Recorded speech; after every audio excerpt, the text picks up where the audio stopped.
अस्सलामुअलैकुम students, welcome back to प्यारागर। आज हम प्रैक्टिकल सेंटर का बॉटनी पेपर डिस्कस करने जा रहे हैं। तो सबसे पहला एमसीक्यू है, crossing over take place during the stage of. तो इसका करेक्ट आंसर डिप्लोटीन होगा। जब आपने चैप्टर नंबर 7 पढ़ा तो उसमें आपने मियोसिस पढ़ा। मियोसिस का ये पढ़ा कि इसमें एक रिडक्शन फेज़ होता है और एक माइटोसिस से सिमिलर फेज़ होता है।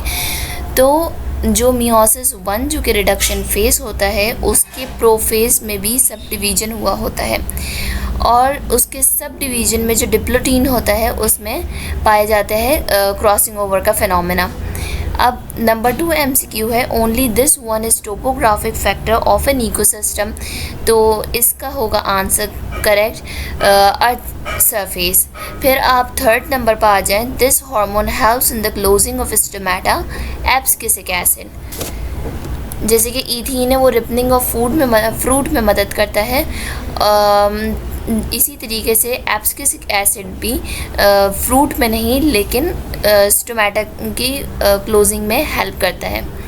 इसके बाद आता है, the producer of pond ecosystem is phytoplankton. ये तो बहुत इजी एमसीक्यू है, क्योंकि देखिए प्रोड्यूसर्स कौन होते हैं, प्लांट्स होते हैं। फाइटो का मतलब क्या होता है, प्लांट्स होता है। तो ये बगैर सोचे समझे आप फाइटोप्लैंक्टन पे टिक कर सकते हैं। फिर आता है, mass of undifferentiated cells is called callus.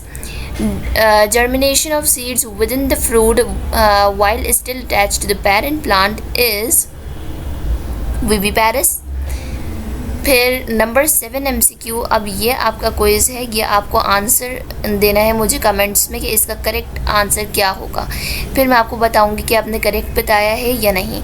तो चलें हम अब ऐसा भी करते हैं कि अब आप बताएंगे मुझे।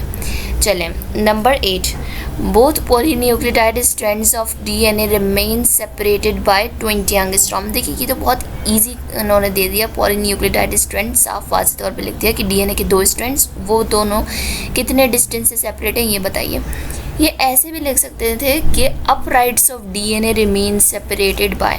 तो इसका आंसर भी 20 एंगस्ट्रॉम होगा, क्योंकि अपराइट्स कहते ही स्ट्रैंड्स को हैं, यानी दो जो सीढ़ियों की तरह होते हैं स्ट्रैंड्स, उन्हें 20 वो उनका डिस्टेंस 20 एंगस्ट्रॉम होता है। फिर नंबर 9 चैप्टर 8 का एमसीक्यू, कलर ब्लाइंडनेस के केस से रिलेटेड। इसका आंसर करेक्ट है 25% कलर ब्लाइंड एंड 25% कैरियर। फिर नंबर 10 पे आ जाते हैं, if the sequence of one chain of DNA is TTAGCTA, then the sequence of mRNA to its codes must be। देखिए मैंने आपको एक ट्रिक बताई थी, at government college, at AT, इन दोनों की पेयरिंग होती है। गवर्नमेंट कॉलेज CG या GC, इन दोनों की आपस में पेयरिंग होती है। लेकिन जो आपका RNA होता है, इसमें मसला ये है कि इसमें एक नाइट्रोजनस बेस रिप्लेस होती है, यानी इसमें जो थाइमीन पायरिमिडाइन बेस है ये रिप्लेस हो जाता है। यानी डीएनए में थाइमीन मौजूद होता है, लेकिन mRNA में थाइमीन की जगह यूरेसिल आ जाता है। तो बहुत ही आसान है। जैसे ये तो कॉमन है कि G के साथ C आएगा, C के साथ G आएगा, A के साथ T आना होता है, लेकिन क्योंकि T mRNA में नहीं पाया जाता है इसलिए U आएगा। तो चले हम सीक्वेंस वाइज करते हैं।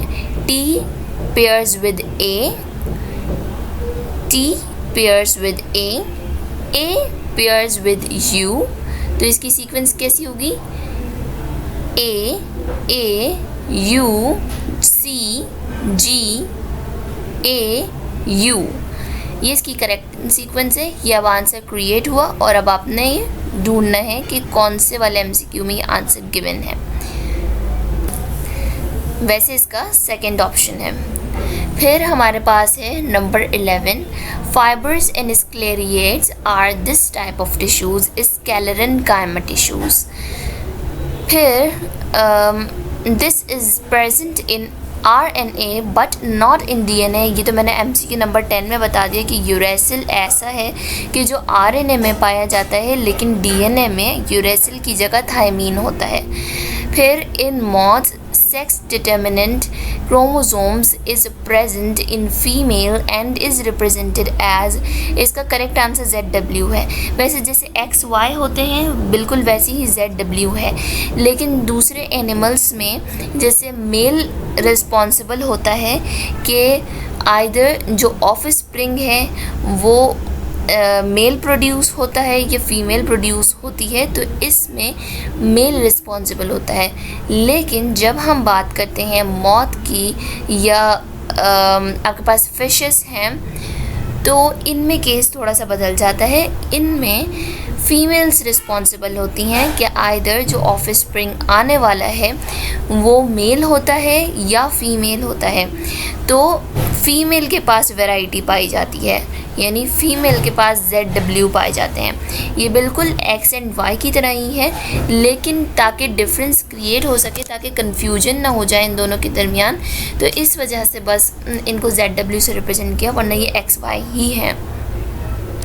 फिर आता है a permanent alteration in the DNA sequence is called mutation, इसका करेक्ट आंसर। फिर the pairing of homologous chromosome during meiosis is called synapsis.